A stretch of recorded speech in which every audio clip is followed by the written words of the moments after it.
सैयदुना इमाम आज़म अबू हनीफ़ा रहमतुल्लाहि ताला अलैह जो नालो नोमान, पीउ जो नालो साबित ऐं कुनियत अबू हनीफ़ा आहे। पाण रहमतुल्लाहि ताला अलैह 70 हिजरी में इराक़ जे मशहूर शहर कूफ़े में पैदा थिया ऐं 80 सालनि जी उमिरि में 2 शबानुल मुअज़्ज़म 150 हिजरी में विसाल फरमायो। अॼु बि सनन जो मज़ार फ़ाइज़ुल अनवार मरजउल ख़लाइक़ आहे। अइम्मा अरबा यानी चारनि ई इमाम अबू हनीफ़ा, इमाम शाफ़ई, इमाम मालिक ऐं इमाम अहमद बिन हम्बल रहमतुल्लाहि ताला अलैहिम अजमईन बरहक़ आहिनि ऐं उन्हनि जा ख़ुशि अक़ीदा मुक़ल्लिद यानी पैरवी कंदड़ पाण में भाइर आहिनि। उन्हनि जो पाण में को तासुब न आहे।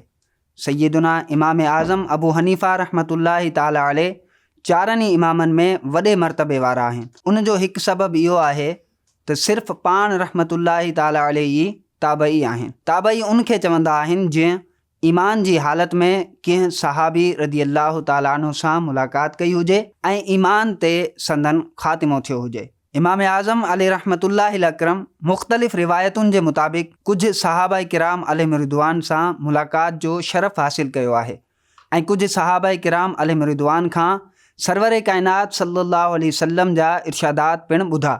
जीअं हज़रत सैयदुना वासिला बिन अस्क़ा रदी अल्लाह ताला अन्हु खां ॿुधी करे इमाम आज़म अलैहि रहमतुल्लाहि अकरम ही रिवायत बयान फरमाई त अल्लाह अज़्ज़ व जल्ल जे हबीब सल्लल्लाहु अलैहि वसल्लम जो फरमाने इबरत निशान आहे, पंहिंजे भाउ जी शुमातत न कर, यानी उन जी मुसीबत ते ख़ुशी जो इज़हार न कर, जो अल्लाह अज़्ज़ व जल्ल उन ते रहम फरमाईंदो ऐं तोखे उन में मुबतला करे छॾींदो। सोशल मीडिया सिंधी दावती इस्लामी प्लेटफॉर्म्स के लाइक्स फॉलो शेयर कयो, सब्सक्राइब कयो।